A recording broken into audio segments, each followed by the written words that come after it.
अस्मद्गुरुभ्यो ओम अस्मद्गुरुभ्यो नमः। ओम अस्मत्परम गुरुभ्यो नमः। ओम अस्मत् सर्वगुरुभ्यो नमः। गुरुर्ब्रह्मा गुरुर्विष्णु गुरुर्देवो महेश्वरः गुरुर्साक्षात् परब्रह्म तस्मै श्री गुरुवे नमः।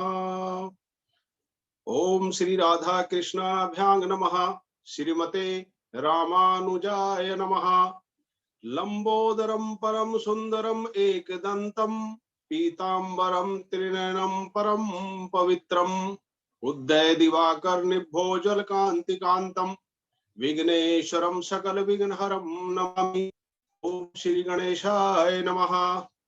नारायणं नमस्कृतं नरं चैव नरोत्तमं देवी सरस्वती व्यासं ततो जयमुदीरयेत्। जयतु देवकी नंदनोऽयं जयतु कृष्णो वृष्णिवंश प्रदीपः। जयतु मेघ श्यामल कोमलांगम जयतु पृथ्वीभारनाशो मुकुंदः। ओम करारविंदेन पदारविंदम मुखारविंदम निवेशयन्तम वटस्य पत्रस्य पुटे शयानम बालम मुकुंदम मनसा स्मरामि। रामाय रामभद्राय रामचंद्राय वेदसे रघुनाथाय नाथाय सीताय पतये नमः। ओम अंजनानंदनम वीरम जानकी शोकनाशनम कपीशमक्षहंतारम वंदे लंका भयंकरम। भक्त भक्ति भगवंत गुरु चतुर नाम बपु एक इनके पद वंदन किए नाशत विघ्न अनेक। मंगलम भगवान विष्णु मंगलम गरुड़ध्वजा मंगलम पुंडरीकाक्षम मंगलायतनो हरि। राधे मेरी मात है पिता मेरे घनश्याम इन दोनों के चरणों में मेरा कोटि कोटि प्रणाम। राधे मेरी स्वामिनी और मैं राधे को दास जन्म जन्म मोह दीजियो श्री वृंदावन को वास। अनंत कोटि ब्रह्मांड नायक अचिंत्य कल्याण गुणगण निधान सर्वेश्वर सर्वाधिपति अकारण करुणा वर्णालय अकारण करुणा कारक सकल जन कल्य शाप हारक परात्पर प्रब्रह्म अनंत कोटि कंदर्प दर्प दलन पटियान निर्गुण निराकार सगुण साकार जगदैक बंधु करुणायक सिंधु सच्चिदानंद घन परमात्मा श्री कृष्ण एवं श्री राधा रानी जी के युगल चरणार विंदों में दास का कोटि कोटि प्रणाम।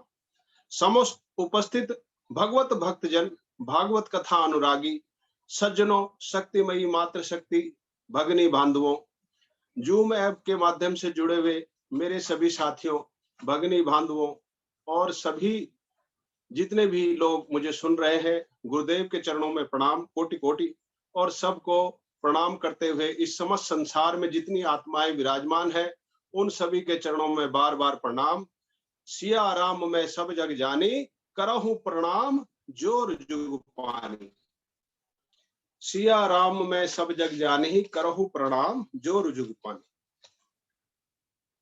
भक्तों, भागवत में सुंदर कथाओं का वर्णन है और सभी भगवान के चरित्र का वर्णन करके हमें ये ज्ञान देने की कोशिश कर रही हैं कि हम सब लोग अपने से बड़ों का आदर करें, अपने गुरुओं का आदर करें, अपने देवी देवताओं का आदर करें, अपने जितने भी बुजुर्ग हैं उनका आदर करें।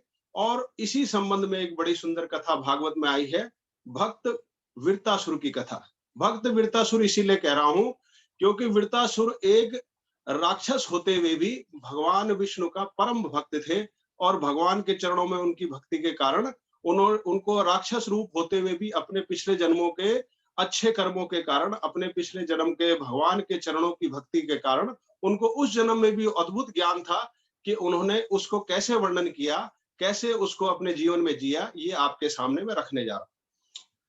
कहते हैं कि गुरु सबसे बड़े इस संसार में है जो सबको ज्ञान देते हैं और हम सब लोगों को चाहे हम किसी भी क्षेत्र में जाएं, अपने गुरु का सम्मान करना चाहिए, अपने से बड़े का जो हमें ज्ञान देता है, जो हमारे किसी चीज में आगे बढ़ने में मदद करता है, उसका सम्मान करना चाहिए, क्योंकि गुरु के बिना हमारी गति नहीं है। इसीलिए गुरु को जो है ब्रह्म का, भगवान का, ब्रह्मा विष्णु महेश का दर्जा दिया गया। और ये श्लोक आया कि गुरुर ब्रह्मा गुरुर विष्णु गुरुर देवो महेश्वराय गुरुर साक्षात परम ब्रह्मा तस्मै श्री गुरुवे नमः। सुखदेव जी महाराज कहते हैं कि परीक्षित, त्रिलोकी का ऐश्वर्य प्राप्त करके, सारे त्रिलोकी को जीतकर इंद्र जो है मदोन्मत्त हो गया, इंद्र को अहंकार हो गया। और एक दिन अपनी पति शची के साथ वो देवताओं की सभा में विराजमान थे, सुंदर अप्सराएं नृत्य गान कर रही थी। इतने में वहां पर देव गुरु बृहस्पति का आगमन हुआ। देवताओं के गुरु जो है बृहस्पति है और दैत्यों के गुरु शुक्राचार्य हैं। तो देवताओं के गुरु बृहस्पति का आगमन उस सभा में हुआ। इंद्र ने उन्हें देख लिया कि गुरुजी आ गए हैं, लेकिन सभा भंग ना हो, सभा में कोई व्यवधान ना आए, इसलिए उन्होंने सोचा कि थोड़ी देर बाद गुरुजी को प्रणाम करूंगा। और मन ही मन ये विचार किया कि गुरुजी को प्रणाम ना करके उन्होंने अनदेखा कर दिया गुरु को, यानी गुरु की अवज्ञा हो गई। अब गुरु गुरु शब्द के अगर हम थोड़ा सा अर्थ में जाएंगे तो गु का मतलब होता है अहंकार और रू का मतलब होता है प्रकाश। जो आपको अंधकार से प्रकाश में ले आए वो आपके गुरु हैं। अंधकार से प्रकाश में लाने की प्रक्रिया के कारण वो गुरु हैं। तो गुरु जो होते हैं सर्वज्ञ होते हैं, सब कुछ जानते हैं। जैसे हमारे गुरुजी कहते हैं कि आप श्लोक पढ़ के बोल रहे हैं या बिना पढ़े बोल रहे हैं, उनको सब पता चल जाता है। तो जो भी गुरु है वो चाहे उम्र में बड़े हो, लेकिन वो ज्ञान वृद्ध होते हैं, उनको ज्ञान होता है, तो वो समझ जाते हैं कि कौन सा शिष्य किस तरीके से वो कर रहा है। इसी प्रकार से देवगुरु बृहस्पति ने इंद्र के मन की तरंगों को पकड़ा और ये जान लिया कि इसने मेरा अपमान किया है, इसने मेरा वो कर दिया है, अवज्ञा करी है। और विष्णु पुराण में कहा गया है, ब्रह्मणम ज्ञान संपन्नम विष्णु भक्तम महात्मनम आयंतम वीक्षणोतिष्ठेत सा दुखे परिभूतियेत। अर्थात ब्राह्मण, विद्वान, भगवान के भक्त और संत महात्माओं को आया देखकर जो खड़ा नहीं होता, उनका सम्मान नहीं करता, उन्हें प्रणाम नहीं करता, वो इंद्र ना तो वह दुख को ही प्राप्त करता है, वो हमेशा दुखी होता है। क्योंकि ब्राह्मणों का, विद्वानों का, ज्ञानी जनों का हमें सदा सम्मान करना चाहिए।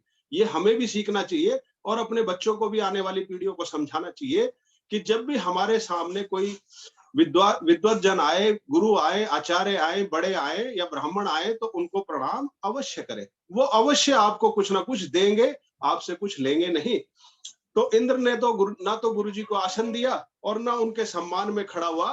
तो गुरुजी को क्रोध आ गया और बृहस्पति देव रुष्ट हो गए, गुरुदेव भगवान रुष्ट हो गए।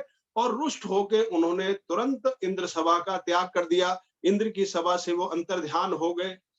अब जैसे ही गुरुदेव गए तो देवताओं का सारा तेज और बल क्षीण हो गया, क्योंकि जब तक किसी शिष्य के पीछे उसका गुरु का हाथ है, उसके गुरु का आशीर्वाद है, तब तक तो वो संसार में बहुत तरक्की करता है, बहुत तेजी से आगे बढ़ता है। लेकिन जैसे ही उसके पीछे से गुरु रूपी परमात्मा हटते हैं, वैसे ही वो श्रीहीन हो जाता है। इसी प्रकार से जब देव गुरु बृहस्पति चले गए तो इंद्र की सभा में सन्नाटा छा गया। इंद्र को बड़ा पश्चाताप हुआ कि मेरे से देवताओं का, मेरे से अपने गुरुजी का अपमान हो गया। वो देवताओं के साथ गुरुदेव की कुटिया में आए, लेकिन गुरुजी नाराज होकर उस कुटिया से भी चले गए। देव गुरु बृहस्पति उनको कहीं नहीं मिले। वो इंद्र जो है अपने आप को धिक्कारने लगे।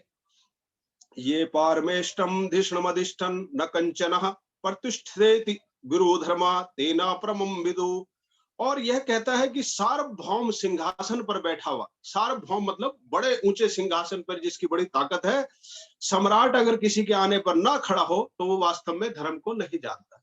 अगर हमें किसी ऊंचे पद पर बिठा दिया जाए, लेकिन हमें सामाजिक रूप से ये ज्ञान नहीं है कि हमें किसका सम्मान करना है और किसके साथ कैसा व्यवहार करना है, तो उस सिंहासन का कोई मतलब नहीं है। वो सिंहासन से हम एक ना एक दिन च्युत हो जाएंगे, उससे हमें हटना पड़ेगा। तो दैत्य को जब इस बात का पता चला कि देवताओं के गुरु बृहस्पति उनसे रूठ कर चले गए हैं, तो उनको मौका मिल गया और उन्होंने तुरंत स्वर्ग के ऊपर आक्रमण किया और स्वर्ग उनसे छीन लिया। अब देवता बिना गुरु के जो है, बिना गुरु के श्रीहीन हो गए और थके हुए, हार कर, लुट पिट कर जो है ब्रह्मा जी की शरण में गए। ब्रह्मा जी की शरण में गए। ब्रह्मा जी ने कहा कि तुम अपने भोगों में, विलासों में, ऐश्वर्य में इतने मद में अंधे हो गए कि तुमने अपने गुरु की ही अवहेलना कर दी।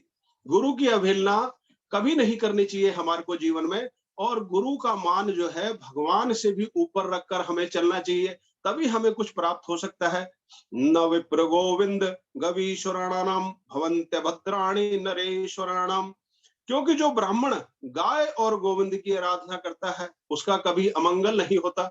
इसलिए तुम लोग त्वष्टा के पुत्र विश्व रूप को अपना आचार्य बना लो। जब तक देव गुरु बृहस्पति नहीं आते तब तक तुम अपने गुरु के रूप में विश्व रूप को अपना आचार्य बना लो, क्योंकि विश्व रूप भी उन्हीं के समान गुणी है, उन्हीं के समान तपस्वी है, तेजस्वी है। वो तुम्हारे गुरु बनने के लायक है। यदि तुम उनको, उनके असुरोचित प्रेम को क्षमा कर सको तो वो तुम्हें तुम्हारा राज्य पुनः दिला देंगे। विश्व रूप के जो मामा थे, उनकी जो माँ थी वो असुर थी, तो इसलिए उनका जो है असुरों के प्रति भी प्रेम था। तो यही ब्रह्मा जी ने उनको समझाया कि जो उनका असुरों के साथ संबंध है उसको भुलाकर उनके ज्ञान को देखो, केवल उनके ज्ञान को देखो तो वो तुम्हारा राज्य तुम्हारे को पुनः दिला देंगे। ब्रह्मा जी के इस कहने पर सभी देवता वहां से चल के विश्व रूप जी के आश्रम में आए और उनके चरणों में प्रणाम करके बोले, आचार्यो ब्रह्मणो मूर्ति, पिता मूर्ति प्रजापते, भ्राता मरुत्पते मूर्ति, माता साक्षात क्षितेस्तनु।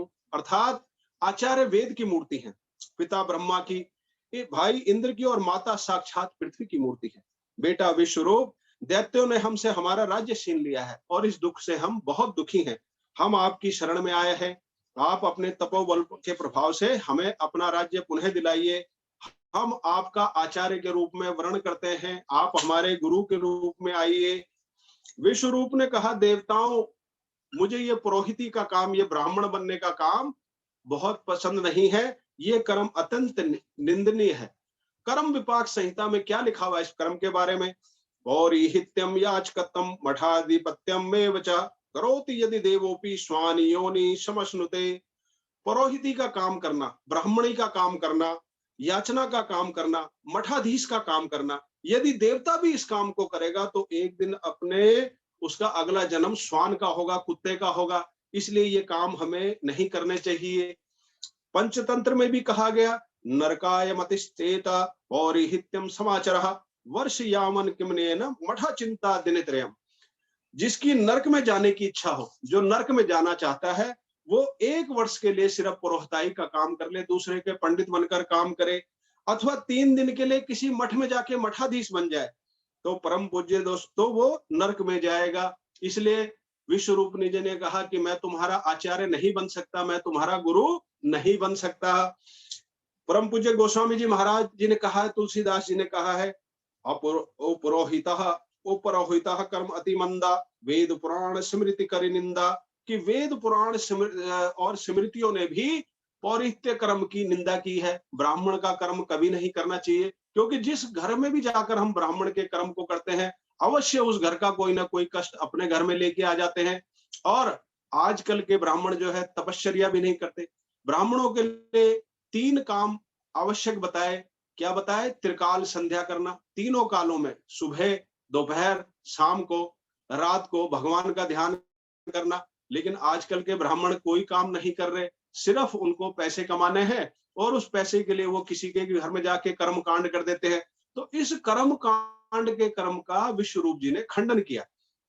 वेदों को पढ़ना पढ़ाना, दान करना कराना, यज्ञ करना और कराना, खुद भी करना और दूसरों से करवाना, वेदों को खुद पढ़ना और दूसरों से पढ़वाना, इस प्रकार से ये सारे ब्राह्मण के कर्म है। लेकिन धीरे धीरे ब्राह्मणों ने ये सब कर्म छोड़ दिए और उस कर्म को छोड़ने के कारण उनका नरक में स्थान विश्व रूप जी बता रहे हैं कि अगर मैं ऐसा करूंगा तो विश्व रूप जी कह रहे हैं कि मुझे जो है नरक में जाना पड़ेगा, इसलिए मैं तुम्हारा गुरु नहीं बनूंगा, तुम्हारा पुरोहित नहीं बनूंगा। परंतु देवताओं, तुम मेरे यहाँ याचक बन के आए हो, तुम मेरे से भिक्षा मांगने आए हो, इसलिए मैं तुम्हारी कामना को अवश्य पूर्ण करूंगा। और विश्व रूप जी काफी मनाने के बाद देवताओं के गुरु के रूप में आसीन हो गए। देवताओं ने उनका यजन किया, पूजन किया और आचार्य के रूप में वर्ण किया। अब इसमें देखने वाली बात यह है कि गुरु जो है हर व्यक्ति के जीवन में एक महत्वपूर्ण भूमिका निभाते हैं। इसलिए हमें ये ध्यान रखना चाहिए कि कभी भी हम अपने से बड़ों का, अपने बुजुर्गों का, अपने गुरुओं का अपमान ना करें, नहीं तो देवताओं की तरह किसी अन्य गुरु की शरण में जाना पड़ेगा। अब विश्वरूप ने देवताओं के लिए नारायण कवच का पाठ किया। देवताओं को बोला कि हे देवताओं, तुम्हें तुम्हारा खोया हुआ राज्य केवल एक ही विधि से मिल सकता है, यदि तुम इस नारायण कवच का निरंतर पाठ करो। नारायण कवच का विधि यह है कि सर्वप्रथम स्नान आदि करके उत्तर की ओर मुख करके बैठे, उत्तर दिशा के बैठे और पवित्री धारण करें, प्राणायाम करें, ओम नमो नारायण, ओम नमो भगवते वासुदेवाय, इन मंत्रों से अंगन्यास करें, करन्यास करें और षट शक्तियों से युक्त होकर, 6 शक्तियों से युक्त होकर भगवान का ध्यान करें और कवच का पाठ आरंभ करें। ओम हरिर्विद्यानमं सर्वरक्षां न्यस्त्रांग पदम पदगेन्द्र पृष्ठे दरारि चर्म शिगदेशु चापा पाषाण ददनोष्ट गुणोष्ट बाहु। भगवान श्री अर्थात इसका पाठ का अर्थ क्या हुआ? भगवान श्री हरि जिनके कमल, जिनके चरण कमल गरुड़ की पीठ पर स्थित है, भगवान गरुड़ की पीठ पर बैठे हुए हैं। अणिमादि 8 सिद्धियां जिनकी सेवा में कर रही हैं और उन्होंने अपने हाथों में शंख चक्र गदा तलवार धनुष बाण और पाश धारण कर रखा है। ऐसे ओंकार स्वरूप से भगवान श्री हरि मेरी सब ओर से रक्षा करें। जल में जलचर जीवों से मत्स्य भगवान रक्षा करें, जब मैं पानी में जाऊं तो मत्स्य भगवान मेरी रक्षा करें, स्थल में धरती के ऊपर वामन भगवान मेरी रक्षा करें, आकाश में त्रिविक्रम भगवान मेरी रक्षा करें, प्रातः काल हाथ में गदा लिए भगवान केशव मेरी रक्षा करें, मध्यान्ह में सुदर्शन चक्रधारी भगवान विष्णु मेरी रक्षा करें, सायकालीन भगवान माधव और रात में भगवान पद्मनाभ मेरी रक्षा करें। भगवान श्री हरि के नाम, रूप, वाहन और आयुध समस्त आपत्तियों से मेरी बुद्धि, इंद्रिय, मन और प्राणों की रक्षा करें। देवराज इंद्र, नारायण कवच से तुम अपने आप को सुरक्षित कर लो और इससे शीघ्र ही तुम शत्रुओं पर विजय प्राप्त करोगे। ये नारायण कवच का प्रभाव था। नारायण कवच का जब हम श्रद्धा पूर्वक पाठ करते हैं तो हम चारों तरफ से सुरक्षित हो जाते हैं। जल तल नभ जहां भी हम जाएंगे वहां पर विजय श्री उनके हाथों में होगी। भगवान विष्णु भगवान की ऐसी महिमा है, श्री हरि की ऐसी महिमा है। इस कवच में तनिक भी संदेह मत करना। एक बार पूर्व काल में कौशिक गोत्रीय एक ब्राह्मण इस नारायण कवच को धारण करके मृत्यु को प्राप्त हो गए। जिस स्थान पर उनकी अस्थियां पड़ी थी उसके ऊपर से एक बार चित्ररथ नाम का गंधर्व अपनी पत्नियों के साथ विमान में बैठकर निकल रहा था। जैसे ही उस भूमि के पास पहुंचा कि जहां पर वो अस्थियां थी, तो उन अस्थियों के प्रभाव से वो विमान सहित नीचे गिर गया। यानी मरने के बाद भी नारायण कवच का इतना प्रभाव था कि उसने गंधर्व के विमान को नीचे खींच लिया। यह देखकर उसके आश्चर्य की सीमा न रही और वो बालखिल्य ऋषि के पास पहुंचा। बालखिल्य ऋषि जी ने कहा, ये नारायण कवच की महिमा है। जिसकी अस्थियों के ऊपर से तुम गुजर रहे थे उसने सारे जीवन भर अपने नारायण कवच का पाठ किया था, इसलिए उसके अंदर इतनी शक्ति थी कि मरने के बाद भी उसने तुम्हारे रथ को नीचे खींच दिया। चित्ररथ गंधर्व ने जब यह सुना तो उन अस्थियों को उठाकर सरस्वती नदी में प्रवाहित किया और फिर आगे की यात्रा पर चल पड़े। तो भक्तों, देवराज इंद्र ने जब इस प्रकार नारायण कवच की महिमा सुनी तो उसको धारण किया और दैत्यों पर विजय प्राप्त करके उन्हें स्वर्ग लोक को प्राप्त कर लिया। बोलो वृंदावन बिहारी लाल की जय, बोलो नारायण भगवान की जय, बोलो नारायण कवच भगवान की जय। एक दिन देवराज इंद्र ने देखा कि विश्व रूप प्रत्यक्ष रूप से तो देवताओं को आहुति दे रहे हैं, परंतु क्योंकि उनके मामा असुर कुल से हैं तो लुक छुप कर वो अप्रत्यक्ष रूप से असुरों को भी आहुति दे रहे हैं। यह देखते ही देवराज इंद्र को अत्यंत क्रोध आया कि ये रह तो हमारे महल में रहे देवताओं के और अपनी जो है आहुतियां जो है असुरों को भी दे रहे हैं, दैत्यों को भी दे रहे हैं, हमारे शत्रुओं को दे रहे हैं। तो इंद्र जो है बड़े उतावलेपन में उन्होंने अपने गुरु के तीनों सिर काट के विश्वरूप जी को मार दिया। एक गुरु की तो अवज्ञा करी। देखो भक्तों, आप ध्यान से सुनो, एक गुरु का अपमान किया जिसके कारण गुरु नाराज होकर चले गए और दूसरे गुरु की गर्दन ही काट दी। अब इंद्र का तो कौन भला करेगा। भगवान ब्रह्मा जी ने तब उपाय बताया कि जिस ब्रह्म हत्या तुम्हारे को लग गई है तो इसको इंद्र ने 4 हिस्सों में विभाजित कर दिया। वो 4 हिस्से कैसे थे जिससे इंद्र मुक्त हुआ? पहला भाग उन्होंने 25% जो उसका था हिस्सा ब्रह्म हत्या का, वो पृथ्वी माता को दे दिया। पृथ्वी के ऊपर जितनी भी बंजर भूमि हमको दिखती है भक्तों, जल को दे दिया। जल में जो फेन दिखता है, किसी नदी के किनारे आप जाओगे, किसी सरोवर के किनारे, तो जो फेन उठता है उसके अंदर, वो भी ब्रह्म हत्या है। 25% वहां चलेगी इंद्र की ब्रह्म हत्या। 25% उन्होंने वृक्षों को दे दिया, वृक्षों से जो गोंद निकलता है वो भी ब्रह्म हत्या है।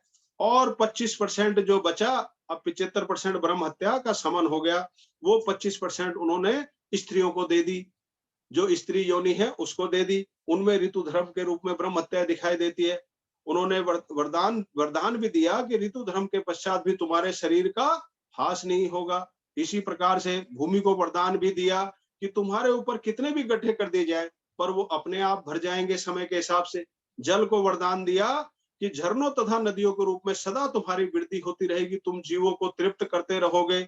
और वृक्षों को वरदान दिया कि यदि तुम्हारा जड़मूल भाग भी शेष रह जाए तो तुम दोबारा से पनप जाओगे, दोबारा से वृक्ष का रूप ले लोगे। इस प्रकार से ये ब्रह्म हत्या को उन्होंने बांट दिया। अब विश्व रूप का जब वध हो गया तो उनके जो पिता थे त्वष्टा ऋषि, उनको क्रोध आ गया।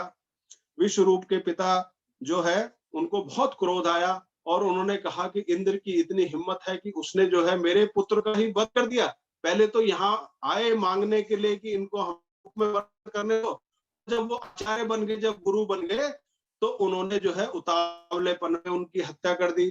तो वो यज्ञ करने लगे और यज्ञ में उन्होंने इस कामने से किया कि इस यज्ञ से मुझे ऐसा पुत्र प्राप्त हो जो इंद्र को मारे, जो इंद्र को मारे। इस इच्छा से किया, लेकिन मंत्र में एक शब्द गलत होने से यह हो गया कि जो इंद्र से मरे। मतलब उन्होंने ये कहा, ये इच्छा थी कि जो मेरे पुत्र ऐसा हो जिसके हाथों से इंद्र मरे, लेकिन एक मंत्र का अक्षर गलत होने से ये हो गया कि जो इंद्र के हाथों से मरे। तो इसलिए हमें जब भी मंत्र का पाठ करना है, जो गुरुजी बताते हैं, वो शुद्धता से करना है, क्योंकि एक भी अक्षर का पाठ अगर हम किसी के घर में जाके कर रहे हैं या अपने लिए भी कर रहे हैं तो वो अनर्थकारी सिद्ध हो सकता है। इसलिए गुरुजनों से अच्छी तरह इजाजत लेके अच्छी तरह मंत्र का पाठ सीख कर ही हमें पाठ करना चाहिए। ये मेरा निवेदन है सभी लोगों से। तो जो मंत्र बोल रहे थे वो कौन सा था? इंद्र शत्रु विवर्धस्व माचिरम जही विदिश्वम। इंद्र शत्रु, इस शब्द में अंत्योदात के स्थान पर आद्योदात का प्रयोग हो गया, जिससे इसका अर्थ बदल गया। इंद्र को मारने वाले पुत्र के स्थान पर इंद्र के हाथों वाला पुत्र, मरने वाला पुत्र अग्नि से प्रकट हो गया। अब एक अग्नि से विशाल काय दानव निकला। दानव ने समस्त आकाश को घेर लिया और इतने विशाल शरीर के कारण उसका नाम पड़ा वृत्तासुर। उसने पूरे नवमंडल को आवृत कर लिया, उसका नाम पड़ा वृत्तासुर। बोलो बाल कृष्ण भगवान की जय। वृत्तासुर ने अपने पिता त्वष्टा को प्रणाम किया और प्रणाम करने के बाद प्रार्थना की कि हे पिताजी, मुझे आज्ञा दीजिए, मैं क्या करूं? त्वष्टा ऋषि ने कहा कि देवताओं के साथ इंद्र का वध कर दो, देवताओं के साथ इंद्र का वध कर दो। वृत्तासुर पृथ्वी को कंपाता हुआ देवताओं की ओर बढ़ा। सभी देवताओं ने एक साथ अपने दिव्य अस्त्रों की उसके ऊपर वर्षा की, किंतु वो सभी अस्त्रों को निगल गया। उसका मुख बड़ा विशाल था, शरीर बड़ा विशाल था। तो ये देखकर देवताओं का आश्चर्य का ठिकाना न रहा। वो भागकर नारायण के पास आए। भगवान नारायण ने कहा, देखो, वृत्तासुर का वध केवल दधीचि ऋषि की अस्थियों से होगा। अब देखिए, दधीचि ऋषि के जीवन पे थोड़ा प्रकाश डालें। दधीचि ऋषि जो है शिव के परम भक्त थे।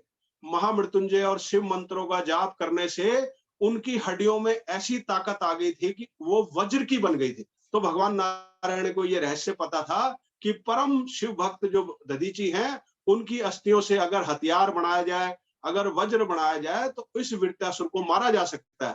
तो उन्होंने देवताओं को कहा कि तुम्हारे जितने भी हथियार हैं सब बेकार हैं। तुम जाकर ऋषि दधीचि से निवेदन करो कि वो इस समस्त भूमंडल के लिए, इस समस्त देवी देवताओं की रक्षा के लिए अपनी अस्थियों का दान करें।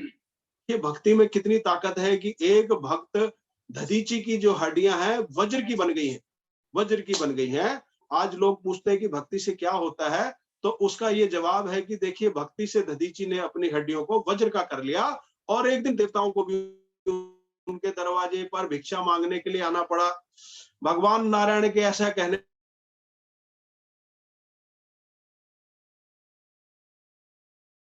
महाराज दधीचि कहा कि महाराज, हमें आपकी अस्त्र चाहिए। दधीचि ऋषि ने कहा, देवताओं, अब देवताओं की परीक्षा दधीचि ऋषि भी कह रहे लेखा जो जीवित है उन्हें मरने में बड़ा कष्ट होता है। ऐसी यदि स्थिति में यदि कोई भगवान विष्णु से भी उनका शरीर मांगे तो वो भी देने में अपना साहस नहीं करेंगे। यानी हर जीव जंतु को जो भगवान ने बनाया है, हर प्रकृति की चीज को अपना अपना शरीर प्रिय है, चाहे वो पेड़ के रूप में है, चाहे किसी जीव जंतु के रूप में, चाहे मनुष्य के रूप में, चाहे देवता के रूप में, हर व्यक्ति को अपना, हर जीव जंतु को, हर आत्मा को अपना शरीर प्रिय है। तो वो कहते हैं कि तुमने मेरे से ऐसा शरीर मांगने का साहस कैसे किया? देवताओं ने कहा कि हे मुनिवर, आपका कथन बिल्कुल सत्य है, आप बिल्कुल सही कह रहे हैं, लेकिन यदि देने वाला मांगने वाले को दुख को समझे तो वो कभी मना नहीं कर सकता। आप संत हैं, आपका शरीर परोपकार के लिए है, परमार्थ के लिए है, इसलिए आप हमारी सहायता कीजिए। तो दधीचि ऋषि ने कहा, धनानि जीवन चैव परार्थे प्राज्ञा उत्सृजेत सन्निमिते वरम त्यागो विनाशे नियतम सती। देवताओं में तुम्हारे धर्म की परीक्षा ले रहा था, मुझे अपने शरीर से कोई मोह नहीं, मेरे को इस शरीर से कुछ लेना देना नहीं है, क्योंकि जब संत के बाने में एक व्यक्ति आता है तो संत का मतलब होता है कि पूरे संसार के लिए वो चलता है, पूरे ब्रह्मांड के लिए उसका जीवन उसमें आ जाता है, वो अपने केवल परिवार तक सीमित नहीं रहता, वो सबका हो जाता है। तो दधीचि ऋषि कहते हैं मुझे अपने शरीर से कोई मोह नहीं है, क्योंकि धन और जीवन इसको परमार्थ में लगा देना चाहिए, दूसरों के लिए लगा देना चाहिए, क्योंकि हम ना भी चाहे तो एक ना एक दिन इनका नाश अवश्य हो जाएगा।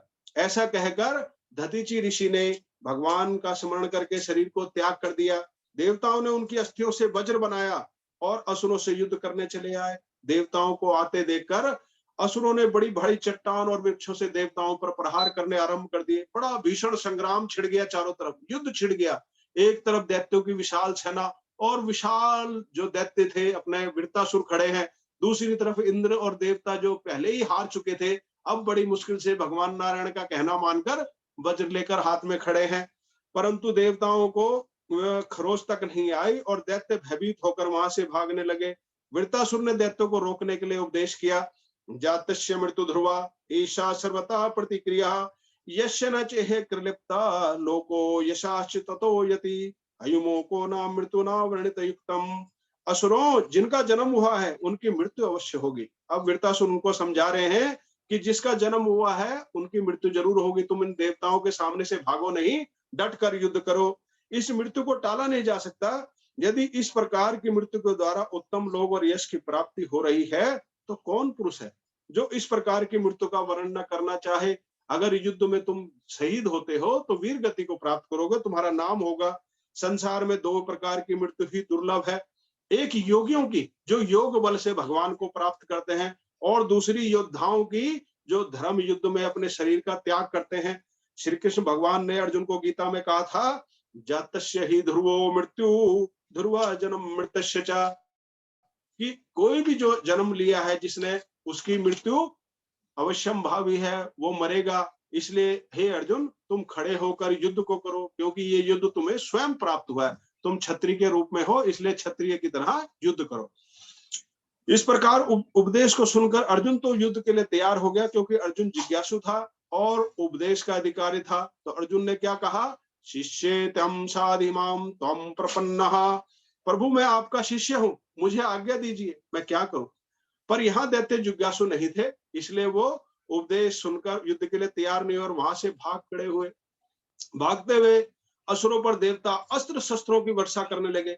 यह देखकर वृत्तासुर सामने आके खड़े हो गए और देवताओं और दैत्य के बीच में खड़े होकर जोर जोर से गर्जना करने लगे, जिसकी गर्जना सुनकर ही अनेक देवता मूर्छित होकर पृथ्वी में गिर गए। अब आप कल्पना कीजिए प्रिय भक्तों की वो कितना विशाल दैत्य रहा होगा, जिसकी गर्जना से ही देवता मूर्छित होकर गिर रहे हैं। उसका सामना करने की तो बहुत दूर की बात है।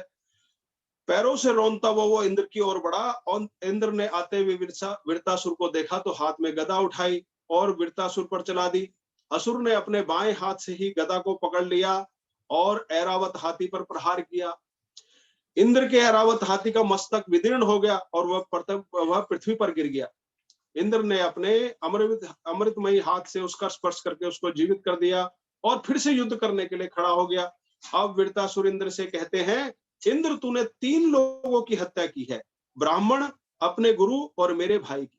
ब्राह्मण, अपने गुरु और मेरे भाई की। आज मैं तुझे मारकर अपने भाई के ऋण से उऋण हो जाऊंगा। वृत्तासुर के वचनों को सुनकर इंद्र भय से कांपने लगा। वृत्तासुर ने सोचा कहीं ये भाग ना जाए, क्योंकि इंद्र की हालत ऐसी हो गई थी कि वो डर के मारे पहले भी हार चुका था और अब उसको वज्र पे ज्यादा यकीन नहीं था। भगवान ने बताया जरूर था उसको उपाय कि वज्र से मरेगा, लेकिन फिर भी वृत्तासुर के कौशल को देखकर, युद्ध को देखकर, उसकी शक्तियों को देखकर इंद्र जो है घबरा रहा था। तो वृत्तासुर ने उसको कहा कि इंद्र भयभीत मत हो, देव योग से आज वज्र के द्वारा तुम मेरा वध कर ही दो, इस पर भी मेरी ही विजय होगी। मैं अपने शरीर की बलु पशु पक्षियों को समर्पित कर भगवान को प्राप्त करूंगा। अब देखो वृत्तासुर के कितने सुंदर विचार है कि वो अपने शरीर का भी दान पशु पक्षियों के लिए करना चाहता है। इसी समय वृत्तासुर को भगवान का स्मरण हो आया और युद्ध स्थल में आंख बंद करके वो भगवान का ध्यान करने लगा। भगवान का ध्यान करते हुए वृत्तासुर धर्म, अर्थ, काम और मोक्ष, इन 4 पुरुषार्थों के रूप में 4 श्लोकों में भगवान की वह स्तुति गाते हैं। वृत्तासुर गाते हैं, क्या कहते हैं?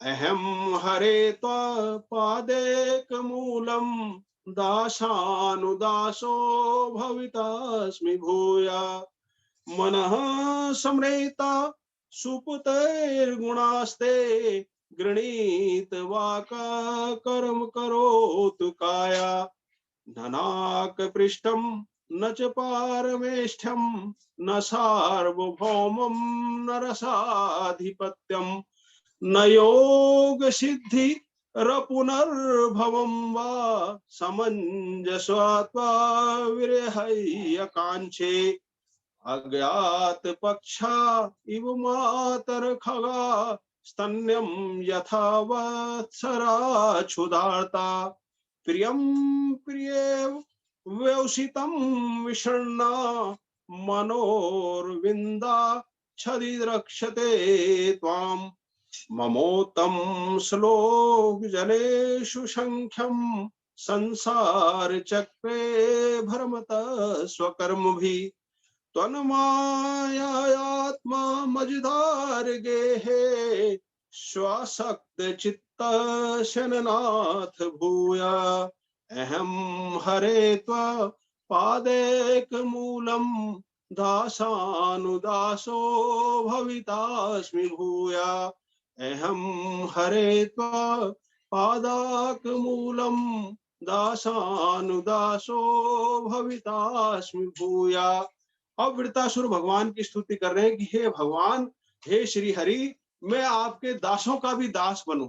देखिए वैष्णवों का ये परम धर्म है कि वो अपने आप को सबसे नीचा समझे, अपने आप को सबसे नीचे रखकर चलते हैं। और नीचे रखकर कैसे छोटे बनते हैं कि भगवान को कह रहे हैं कि मैं आपके दासों का भी दास हूं, दासों से भी दास, जो आपके दास है उनका भी दास हूं।